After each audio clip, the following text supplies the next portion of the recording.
उत्तर प्रदेश अधीनस्थ सेवा चयन आयोग लखनऊ के द्वारा यहाँ पर आपकी वैकेंसीज निकाली गई हैं। उत्तर प्रदेश प्रदूषण नियंत्रण बोर्ड संयुक्त प्रवर्ग मुख्य परीक्षा विज्ञापन का प्रकाशन आपका जो हो चुका था, ये 11 मार्च को हुआ था, काफ़ी समय पहले का है। लेकिन जो ऑनलाइन आवेदन शुरू हुआ वो 2 अप्रैल से आपका शुरू हुआ है और लास्ट डेट कब रहेगी तो 22 अप्रैल आपकी रहने वाली है। बहुत ज़्यादा समय नहीं है, लेकिन जो आपकी फ़ीस सबमिट होगी या फिर जो करेक्शन आप करा सकते हैं अपने फॉर्म में वो आपका 29 अप्रैल तक होगा।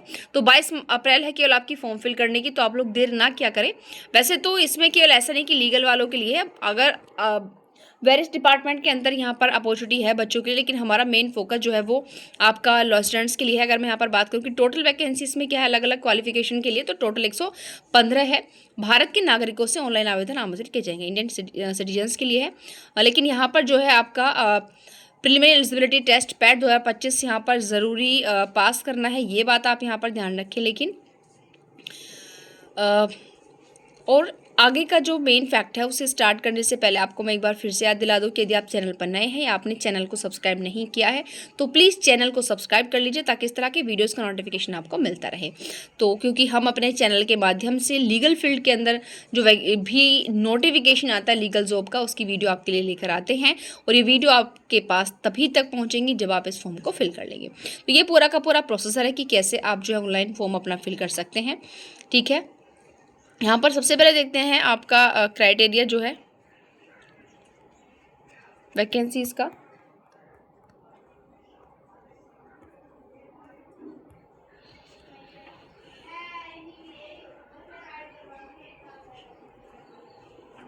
ऑनलाइन आवेदन दिया हुआ है यहाँ, और ये आपका शुल्क है कितना है, तो अनारक्षित के लिए भी 25 रुपये है, ओबीसी के लिए भी 25 है, और यहाँ पर सबके लिए 25-25 रुपये इन्होंने यहाँ पर दिया हुआ है, ध्यान रखें। ठीक है, और यहाँ पर इन्होंने यहाँ पर बताया हुआ है कि स्वतंत्रता संग्राम सेनानी के आश्रित और भूतपूर्व सैनिक, महिला, दिव्यांगजन एवं उत्कृष्ट खिलाड़ी श्रेणी के अभ्यर्थियों द्वारा क्रमांक 1 से 4 तक उल्लिखित उनकी मूल श्रेणी के अनुसार शुल्क देय होगा, जो उनकी मूल कैटेगरी है। ठीक है, उसके अकॉर्डिंग यहाँ पर शुल्क ले रहे हैं। सभी को देना, क्योंकि 25 रुपये को ज़्यादा फॉर्म नहीं किसको भी आपका वो फ्री कर दे। आवेदन में संशोधन, सारी चीज़ें यहाँ पर दी हुई हैं। पदों का विवरण अब आपका यहाँ पर दिया हुआ है, ध्यान रखें। तो पहले यहाँ पर और एक बात मैं आपसे कहती हूँ कि ये जो हमारी वीडियोस होती है इन्हें अपने फ्रेंड्स रिलेटिव्स को भी आप सेंड करें, ताकि उनका भी यहाँ पर बेनिफिट हो जाए। क्योंकि जैसे मैंने कहा, ये केवल एक ही डिपार्टमेंट के लिए नहीं है, वेरियस डिपार्टमेंट के लिए वैकेंसीज है। ठीक है, जैसे यहाँ पर आपका जो पद का नाम है वैज्ञानिक सहायक है, और एलिजिबिलिटी क्राइटेरिया नीचे है। यहाँ पर हम आते हैं लीगल वालों के लिए, तो चौथे पर आपकी है, चौथे सीरियल नंबर पर 4 वैकेंसी है इसमें आपकी लीगल, आपकी विधिक सहायक की। लेवल आपका 6 वेतनमान रहेगा, यानी कि आपका 9,300 रहेगा और अधिकतम 34,800, ग्रेड पे 4,200। तो इस तरीके से आपकी सैलरी मिनिमम तो कम है, लेकिन मैक्सिमम आपकी अच्छी खासी सैलरी यहाँ पर हो जाएगी 34,800, यानी कि वही आपकी 35,000 के समथिंग। बाकी ये कैसी आपकी अस्थायी रहने वाली है, याद रखें, स्थायी है कि अस्थायी, अस्थायी है भाई। और विभाग का नाम यहाँ पर दिया हुआ है। तो अब हम देखते हैं यहाँ पर एलिजिबिलिटी क्राइटेरिया क्या रहने वाला है। ठीक है, एलिजिबिलिटी क्राइटेरिया पर आते हैं अपना अब हम। तो ये भी अलग अलग यहाँ पर आपका काफ़ी हर चीज़ का दिया हुआ है। ये दिव्यांग श्रेणी के लिए पूरा का पूरा विवरण है आप लोगों का। अब यहाँ नीचे आते हैं भाई, ये है आपका क्वालिफिकेशन। तो हमारा जो क्वालिफिकेशन है वो आएगा आप लोगों का 4th नंबर पर। यहाँ शायद ऊपर नीचे इन्होंने इसको कर दिया है। आपका वैज्ञानिक सहायक है, लेखाकार है, ये विधि सहायक 3 नंबर पर है। देखिए इसमें क्वालिफिकेशन क्या है एजुकेशन की आपकी, उत्तर प्रदेश प्रदूषण नियंत्रण परिषद सेवा नियमावली 1995 के भाग 4 रूल्स 9 के अधीन परिशिष्ट के स्तंभ 8 के अनुसार सेवा में विधि सहायक के पद पर सीधी भर्ती के लिए कैंडिडेट्स की निम्नलिखित अर्हताएं होनी चाहिए। डायरेक्ट रिक्रूटमेंट है ये। उसने भारत में मतलब लॉ यूनिवर्सिटी या फिर आपका जो इंस्टीट्यूट होते हैं कॉलेज से जिसने मान्यता प्राप्त की हुई हो, विधि की उपाधि होनी चाहिए। और यहाँ पर देखिए एडवोकेट के रूप में 3 साल का अनुभव भी मांगा जा रहा है। बस इसके अलावा बहुत ज़्यादा कुछ आपसे यहाँ पर नहीं मांगा जा रहा भाई। LLB की डिग्री हो और 3 साल का अनुभव हो, बस इसके अलावा कोई एक्स्ट्रा चीज़ें आपसे यहाँ पर वो डिमांड नहीं कर रहे हैं। ठीक है, और बाकी यहाँ पर एज दी हुई है। देखिए एज कितनी होगी, न्यूनतम 21 वर्ष होगी और अधिकतम आपकी 40 वर्ष होगी यहाँ पर।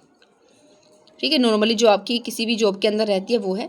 अब यहाँ पर सिलेक्शन का तरीका दिया हुआ है, किस तरीके से आपका सिलेक्शन होगा। तो यहाँ पर आइए सिलेक्शन का क्राइटेरिया देखते हैं पूरा। तो प्रश्नगत पदों पर चयन की कार्यवाही उत्तर प्रदेश शासन कार्मिक अनुभाग 3 की अधिसूचना के द्वारा यहाँ पर की जाएगी।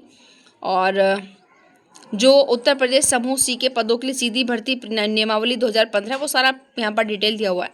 यहाँ दिया हुआ है परीक्षा का। तो यह लिखित परीक्षा में केवल एक ही प्रश्न पत्र होगा जिसमें 100 प्रश्न होंगे। 2 घंटे का समय होगा। 2 घंटे का समय तो आप समझ सकते हैं कि MCQ है। यहाँ पर वस्तुनिष्ठ दिया हुआ है, ऑब्जेक्टिव बहुविकल्पीय प्रश्न होंगे। एक प्रश्न का 1 अंक होगा, गलत है तो अपनी नेगेटिव मार्किंग भी याद रखिए, वो 1/4 की रहने वाली है। परीक्षा योजना कैसे होगी? तो पार्ट 1 जो होगा आपका, उसमें केंद्रीय प्रदूषण नियंत्रण बोर्ड उत्तर प्रदेश, प्रदूषण नियंत्रण बोर्ड से संबंधित जानकारी, प्रश्नों की संख्या 10 है, नंबर भी 10 है। फिर पर्यावरण जागरूकता से 40 क्वेश्चन 40 नंबर, विश्लेषणात्मक क्षमता तथा डाटा इंटरप्रिटेशन 15 क्वेश्चन 15 नंबर, समय 2 घंटा 120 मिनट आपका यहाँ पर रहने वाला है। उसके अलावा कंप्यूटर एवं सूचना प्रौद्योगिकी अवधारणाओं एवं इस क्षेत्र में समसामयिकी प्रौद्योगिकी विकास एवं नवाचार का ज्ञान 15 क्वेश्चन 15 नंबर, और उत्तर प्रदेश राज्य से संबंधित सामान्य जानकारी 20 क्वेश्चन 20 नंबर। तो इस तरीके से 100 नंबर का आपका पूरा हो गया। ये आपका सिलेबस दिया हुआ है। यहाँ पर अगर आप देखेंगे कि आपको जो पहला वाला पार्ट में जो पहले वाला जो पोर्शन पूछा जा रहा है, केंद्रीय प्रदूषण नियंत्रण बोर्ड से संबंधित जानकारी, चाहे केंद्र की उत्तर प्रदेश की, दोनों की, तो यहाँ ये सारी चीज़ें आपको पढ़नी। जल अधिनियम 1974, वायु अधिनियम 1981, पर्यावरण संरक्षण अधिनियम 1986 और नियमों के अंतर्गत केंद्रीय प्रदूषण नियंत्रण बोर्ड, राज्य प्रदूषण नियंत्रण बोर्ड का गठन, कार्य, शक्तियाँ और जिम्मेदारियाँ, सब ये पर्यावरण जागरूकता से संबंधित ये सारी चीज़ें हैं। सब कुछ आपको यहाँ पर ये पढ़ना है। विश्लेषणात्मक क्षमता और डाटा इंटरप्रिटेशन के बारे में ये सारी चीज़ें आपको यहाँ पर पढ़नी है। और कंप्यूटर वगैरह जो भाग 2 है, नवाचार का ज्ञान, उसके लिए ये सारी चीज़ों की जानकारी आपको यहाँ पर होनी चाहिए। और भाग 3 जो यूपी है, यूपी में आपको चीज़ें पूछी जाएंगी, उत्तर प्रदेश का इतिहास, संस्कृति, कला, वस्तुकला, त्योहार, ये सारे आप यहाँ पर देख लीजिएगा। पूरा का पूरा सिलेबस इन्होंने यहाँ पर आपको दिया हुआ है। तो इसी सिलेबस के अकॉर्डिंग आप अपनी यहाँ पर तैयारी करें, ठीक है। जो टॉपिक यहाँ पर है उसी टॉपिक के अनुसार आप यहाँ पर तैयारी करेंगे। तो यही सारी चीज़ें इसमें आप लोगों के लिए महत्वपूर्ण है जो मैंने आपको यहाँ पर जानकारी दी है, ठीक है। यानी कि जो भी इंपॉर्टेंट इन्फॉर्मेशन है वो मैं आपको यहाँ पर बता चुकी हूँ। ये पूरा सारा संलग्न यहाँ पर दिया हुआ है। तो भाई 22 अप्रैल है, 29 अप्रैल आपकी करेक्शन की और फॉर्म फिल जो शुल्क है आपका वो उसकी है 29 अप्रैल। 22 अप्रैल से पहले क्योंकि ज़्यादा वक्त आप लोग के पास नहीं है, आप लोग इस फॉर्म को फिल कर दें। और वीडियो को ख़त्म करने से पहले आपको एक बार रिकॉल करा देती हूँ कि भाई अभी तक भी आपने यूपी APO का मेंस बैच ज्वाइन नहीं किया है तो क्यों सोए हुए हैं? बिल्कुल भी वक्त आपके पास नहीं है। अगर हमें जितना समय लगता है उसमें से 10 दिन आप अपने हमेशा डिडक्ट कर दिया करो, क्योंकि कभी कभी जो अगर हम 1 मंथ लगाएं तो 1 मंथ में कभी कभी ऐसी सिचुएशन आ जाती है कि हमारी फुल उस टाइम पीरियड में पढ़ाई नहीं हो पाती। ये भी बात आप याद रखें। अभी यूपी APO के लिए केवल आपका 2 मंथ का यहाँ पर समय, 2 मंथ में आप ये समझिए कि आपके पास केवल 1 महीना 20 दिन तक आप इसमें स्टडी कर सकते हैं। 10 दिन में थोड़ा ही बता जो आप डिडक्टेड यहाँ से कर सकते हैं। तो सिलेबस बहुत ज़्यादा है, ऐसा नहीं कि आप सारा सब कुछ एक साथ ही ज्वाइन करेंगे। आप क्या कर सकते हैं यहाँ पर, अगर आप चाहें तो जो सोलर माइनर लॉज एक्ट हुए हैं आप उनको भी अलग से ऐड मतलब ज्वाइन कर सकते हैं।